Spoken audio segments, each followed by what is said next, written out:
Halo semuanya, selamat datang kembali di pembahasan mendalam kita. Hari ini kita mau ngobrolin sesuatu yang kayaknya sering banget kita rasain, tapi mungkin jarang kita kupas tuntas hubungannya sama produktivitas. Kita mau bahas soal fear atau rasa takut. Betul. Gimana sih emosi ini bisa jadi kayak batu sandungan tersembunyi gitu ya. Nah, kita akan coba bedah ini bareng-bareng berdasarkan bab 5 dari buku Feel Good Productivity. Fokusnya nanti ke gimana cara menemukan courage. Iya, courage atau keberanian. Jadi tujuan kita hari ini tuh simple aja. Kita mau coba pahami kenapa sih fear ini suka muncul pas kita lagi mau produktif, terus gimana otak kita secara biologis ya meresponsnya. Dan yang paling penting, apa aja strategi praktis yang bisa kita pakai buat bangun courage tadi. Jadi kita bisa hadapi fear itu. Kuncinya bukan menghilangkan total ya, tapi belajar gimana caranya bertindak meskipun ada rasa takut. Pernah nggak sih Anda ngerasa gini, wah ada tugas penting nih di depan mata, idenya udah ada, niatnya juga udah kuat, tapi kok rasanya memulai itu berat banget ya? Kayak ada dinding nggak kelihatan gitu yang nahan. Nah, itu dia. Bisa jadi banget. Itu manifestasi dari fear yang lagi bekerja di bawah sadar kita. Oke deh, yuk kita coba urai benang kusut ini bareng-bareng. Kita mulai ya pembahasannya. Oke, jadi sumber utama kita kan bab 5 Feel Good Productivity ya. Di situ disebutin kalau fear ini hambatan produktivitas terbesar kedua loh setelah masalah energi. Ini poin penting banget di awal. Wah, kedua ya. Menarik sih, karena seringnya kita nyalahin hal lain kan, kayak ngerasa kurang bakat lah, atau lagi nggak ada inspirasi, kurang mood, gitu-gitu. Iya, betul. Padahal buku ini nunjukin kalau seringkali akar masalahnya itu ya emosi negatif ini, yaitu fear, rasa takut yang bikin kita males atau enggan buat mulai sesuatu. Tadi, fear ini erat banget kaitannya sama satu bagian kecil di otak, namanya amigdala. Amigdala, oke. Anggap aja ini kayak sistem alarm bawaan kita, pendeteksi threat atau ancaman gitu. Ini warisan evolusi lah buat bantu kita bertahan hidup. Mm-mm. Nah, masalahnya nih, amigdala ini kadang suka, gimana ya, reaktif banget. Tantangan zaman sekarang kayak harus presentasi penting, atau ngerjain proyek baru yang hasilnya belum jelas, atau bahkan cuma mau mulai ngobrol sama orang baru, itu bisa dianggap sama amigdala sebagai threat yang serius, sama kayak ancaman fisik zaman dulu gitu. Wah, Ini yang sering disebut amigdala hijack. Jadi kayak amigdala kita dibajak gitu. oh jadi kayak sistem alarm kebakaran, tapi nyalanya cuma gara-gara asap roti panggang gitu ya. Reaksinya nggak sepadan sama situasinya. Nah, iya. Analogi yang pas banget itu. Dan pas amigdala ini terbajak, otak kita secara naluriah langsung cari cara paling cepat buat ngilangin rasa nggak nyaman atau rasa terancam itu. Caranya? Cara termudahnya, ya seringnya menghindar aja atau nggak ngapa-ngapain. Ini nih yang ngejelasin kenapa kita suka nunda-nunda atau prokrastinasi kalau di hadapan sama tugas yang bikin kita agak takut. Ah, iya, iya, iya. Secara nggak sadar, otak kita mikir, wah, diam atau menghindar aja deh. Ini pilihan paling aman sekarang. Itu ngejelasin banyak hal ya.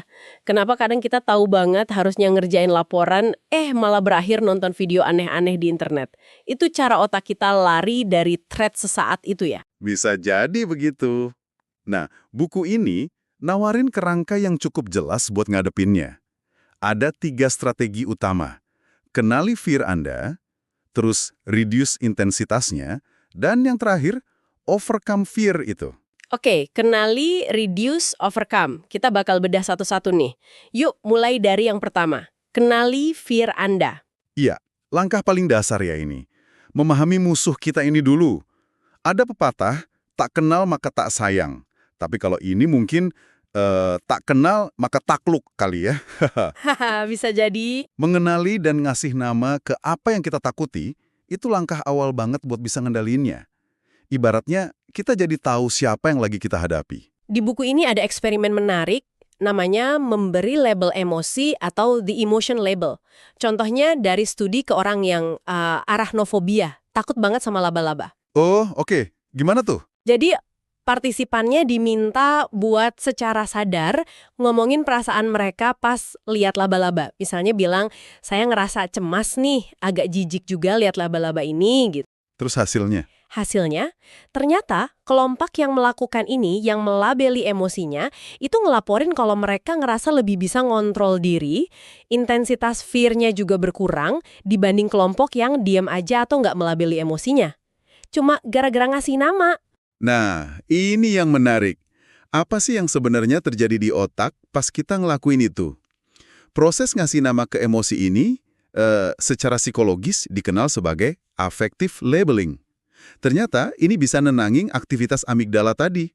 Oh gitu. Iya, jadi pas kita secara sadar mikir dan bilang, oh ini rasa cemas karena takut gagal nih, kita itu lagi ngaktifin bagian otak yang lebih rasional, namanya korteks prefrontal.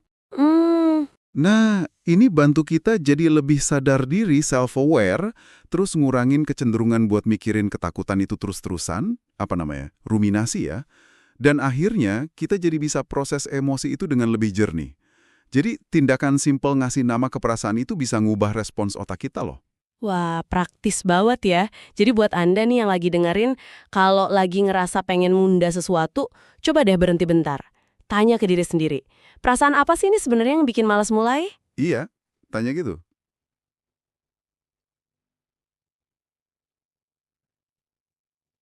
Apakah takut gagal, takut diomongin orang, atau takut hasilnya nggak sempurna?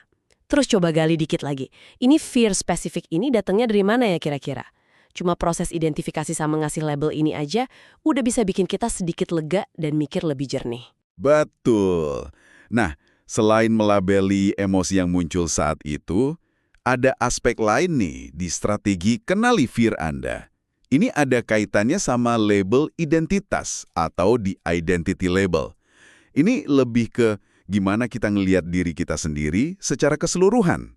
Ah, iya. Ini soal gimana label yang kita kasih ke diri kita itu bisa jadi kayak ramalan yang kejadian beneran ya. Apa tuh istilahnya? Self-fulfilling prophecy. Nah, itu dia. Kalau kita terus-terusan bilang ke diri sendiri, gue memang tipe orang yang suka nunda, atau gue memang nggak jago ngomong di depan umum, ya kemungkinan besar perilaku kita bakal ngikutin label itu. Label negatif kayak gitu bisa ngebatasin kita banget. Benar banget. Sebaliknya, kalau kita pakai label identitas yang positif, yang fokusnya ke pertumbuhan, itu bisa bantu banget buat overcome fear. Di buku ini ada contoh bagus. Daripada nge-label diri penunda, gimana kalau kita coba ganti jadi lifelong learner atau pembelajar seumur hidup? A lifelong learner. Beda kan fokusnya? Dari yang nunjukin kekurangan, saya penunda, jadi nunjukin kemauan buat berkembang. Saya pembelajar, jadi ya wajar kalau belum bisa semua sekarang. Tapi saya bisa kok belajar. Ini cara kita ngebangun ulang cerita di kepala kita. Dari yang bikin kita stuck, jadi yang ngasih kekuatan. Oke. Jadi langkah pertama itu sadar dan kasih nama ke fear kita, baik itu emosi sesaat atau label diri yang mungkin kita pegang.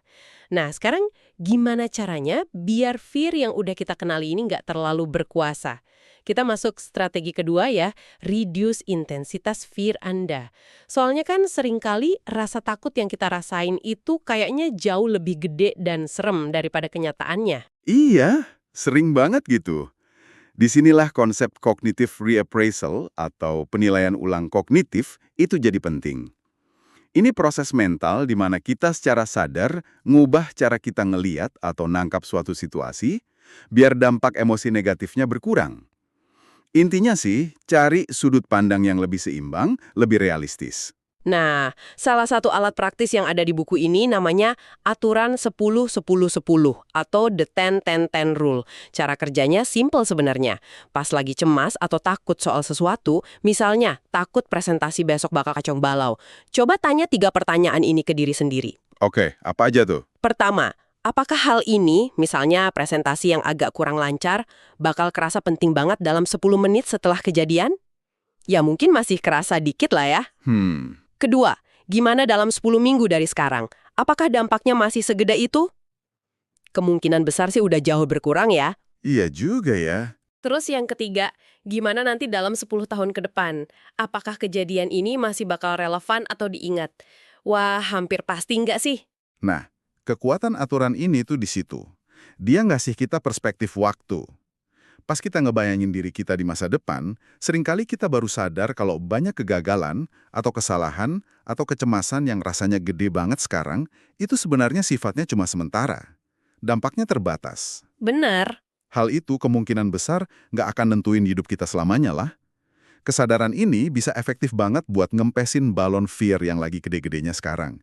Jadi rasanya lebih bisa kita hadapi. Alat yang oke banget nih buat jaga fear biar nggak meledak di kepala. Terus ada lagi teknik buat reduce fear ini namanya persamaan confidence atau the confidence equation. Ini langsung nyerang ke keraguan diri atau self-doubt. Yang sebenarnya kan itu juga bentuk fear ya. Takut kita nggak mampu atau nggak cukup baik. Tepat sekali. Keraguan diri ini bisa bikin kita lumpuh banget. Kita sering kejebak mikir, pengen sih ngelakuin X, tapi kayaknya nggak bakal bisa deh, nggak bakal bagus hasilnya. Buku ini nawarin cara pandang soal confidence lewat persamaan gitu. Confidence itu muncul kalau persepsi kita soal kemampuan kita itu rasanya lebih gede daripada persepsi kita soal standar yang dibutuhin buat tugas itu.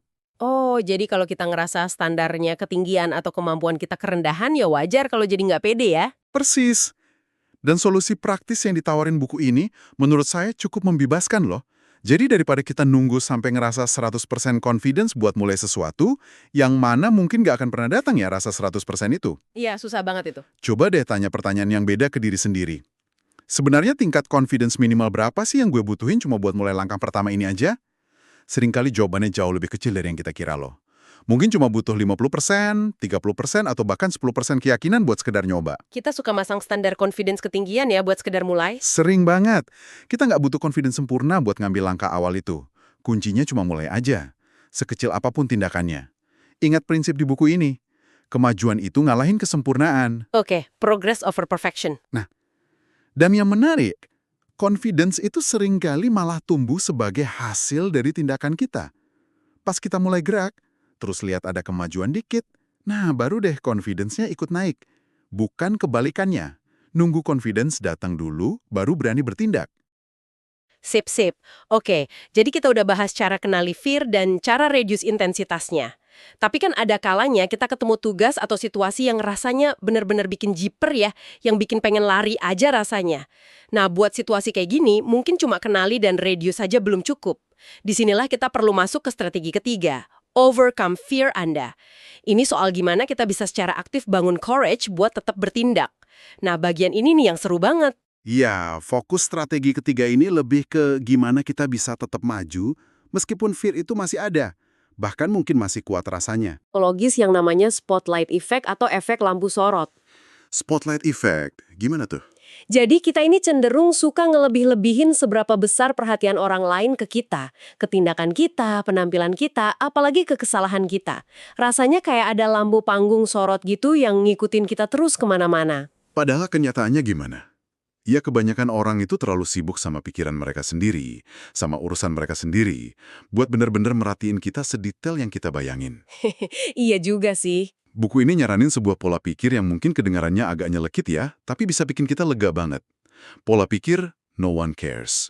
Maksudnya, orang lain itu nggak sepenting atau sepeduli itu sama detail-detail kecil tentang kita, kayak yang kita takutkan. Tunggu. Ini bukan berarti kita jadi cuek atau nggak peduli sama orang lain sama sekali kan?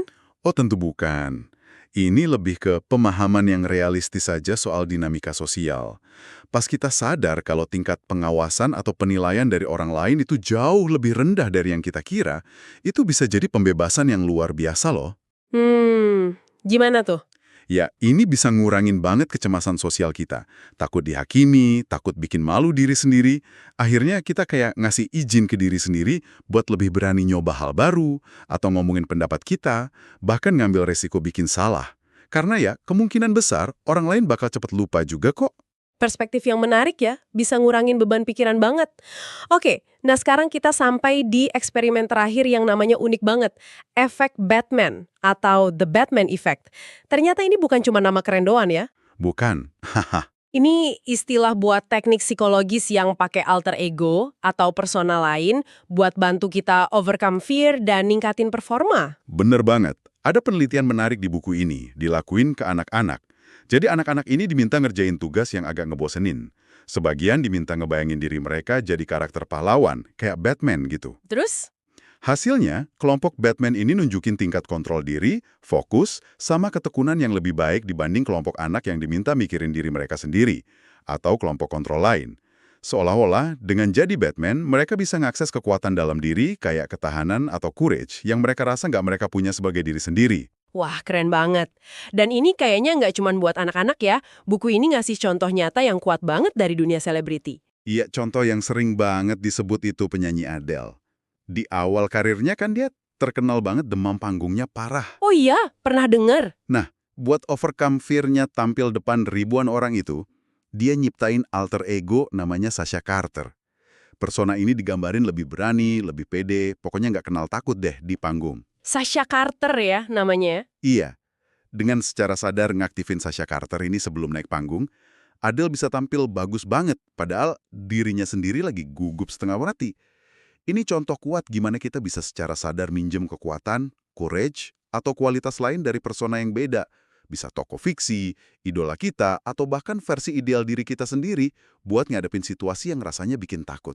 Luar biasa ya. Terus, gimana caranya kita bisa pakai efek Batman ini sehari-hari? Buku ini ngasih langkah praktis nih yang bisa Anda coba. Oke, gimana tuh langkahnya? Pertama, identifikasi alter ego Anda. Coba pikirin satu persona. Bisa karakter film, tokoh idola, atau versi diri Anda yang paling oke yang punya kualitas spesifik yang Anda butuhin pas lagi takut. Misalnya butuh confidence, ketenangan, ketegasan, atau ya courage itu tadi. Oke, tentukan dulu personanya. Kedua, masuki persona tersebut. Sesaat sebelum ngadepin situasi yang bikin takut, misalnya sebelum wawancara kerja atau sebelum mau negosiasi penting gitu, ambil waktu bentar buat secara sadar jadi alter ego Anda itu. Bayangin gimana postur tubuhnya, cara ngomongnya, pola pikirnya, rasain deh perubahannya. Kayak akting sedikit ya? Bisa dibilang gitu. Ketiga, ciptakan mantra singkat. Bikin kalimat pendek atau afirmasi yang nangkap inti dari alter ego Anda. Ucapin dalam hati atau pelan-pelan. Contohnya, saya tenang dan fokus, atau saya berani hadapi ini, atau simple aja, saya mampu. Ini sebenarnya alat psikologis yang keren banget. Dia manfaatin kapasitas kita buat self-distancing. Kemampuan buat ngelihat diri kita dan situasi dari jarak dikit gitu. Teknik ini udah terbukti efektif buat bantu ngatur emosi dan ningkatin performa. Apalagi pas lagi di bawah tekanan. Wah, banyak banget ya strategi konkret yang bisa kita ambil dari bab 5 buku ini. Kalau boleh saya coba rangkum sedikit poin kuncinya ya. Pertama, penting banget ingat kalau fear itu emosi manusiawi yang normal, bukan cerminan langsung kemampuan kita. Betul. Kedua, kita punya pilihan dan strategi buat ngelola dan overcome fear ini. Ada 3 langkah utama tadi.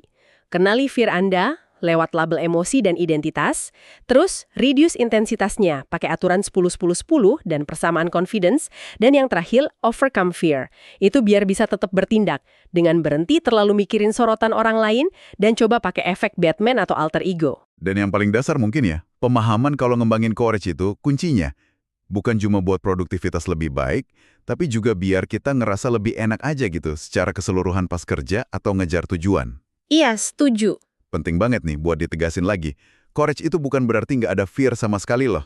Hampir semua orang hebat juga ngerasain takut kok.